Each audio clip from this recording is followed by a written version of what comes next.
પંચમહાલ જિલ્લાના જાંબુઘોડા અભયારણ્યમાં સ્થિત ધનપુરી eco tourism centre કુદરતના ખોળે આરામદાયક સમય વિતાવવા માટેનું એક લોકપ્રિય સ્થળ છે।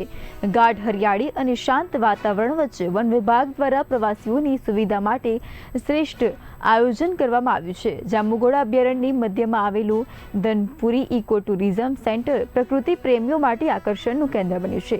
વડોદરા અને અમદાવાદ અને સુરત જેવા શહેરોની નજીક હોવાથી આ કેન્દ્ર ખૂબ જ વાજબી દરે એસી કોટેજ, જંગલ સફારી, ટ્રેકિંગ અને સ્થાનિક ગાઈડ જેવી ઉત્તમ સુવિધાઓ પૂરી પાડે છે। વન વિભાગના સુઆયોજિત વ્યવસ્થાપનના કારણે અહીં વીકેન્ડમાં પ્રવાસીઓનો ભારે ઘસારો જોવા મળે છે। રાજ્ય સરકાર જાંબુઘોડા ઉપરાંત રતનમહાલ અને કચ્છ જેવા વિસ્તારોમાં પણ ઇકો ટુરિઝમની વ્યાપ વધારી રહી છે। નજીકમાં જ આવેલા કડા ડેમ અને પૌરાણિક જૂન હનુમાન મંદિર જેવા આકર્ષણોને કારણે ધનપુરી હવે ગુજરાતનું એક અગ્રણી વીકેન્ડ ડેસ્ટિનેશન બની ગયું છે।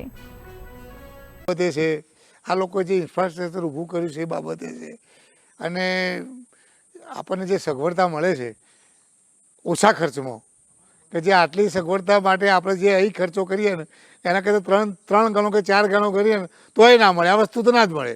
અને આ ઇકો ટુરિઝમ બધી સગવડ પણ બહુ સારી છે। અહીંયા કડા ડેમ કરીને છે પાછો અહીંયા નજીક, એ પણ જોવાલાયક સ્થળ છે। અને ફોરેસ્ટવાળા અહીંયા લોકો જોડે ગાર્ડ પણ તમને મોકલે કે બધું તમને ગાઈડલાઈન આપે અને બધું બતાવે છે અને ખરેખર ફરવાલાયક સ્થળ છે। પછી અહીંયા એક હાથી માતા પણ નજીક પડે છે, એ પણ ફરવા જેવું સ્થળ છે। હવે અહીંયા આપણે ઇકો ટુરિઝમ જે ધનપુરી છે એમાં કુલ 8 એસી રૂમ છે, 8 નોન એસી રૂમ છે, સોવિનિયર શોપ છે, અમૂલ શોપ છે, પછી ડાઇનિંગ સેટ છે, કેન્ટીનની સુવિધા છે, પછી ફાયર સેફટીની પણ સુવિધા। રતનમહાલના જંગલની અંદર આપણે વાઘ આવી ગયેલો છે। ચિત્તા માટેનો પ્લાનિંગ આપણે કચ્છમાં કરી રહ્યા છીએ। જાંબુઘોડાનું જંગલ આપણું આકર્ષણનું કેન્દ્ર છે। એ ઉપરાંત આપણે બીજા અનેક ઇકો ટુરિઝમ સાઇટ ડેવલપ કરી રહ્યા છીએ।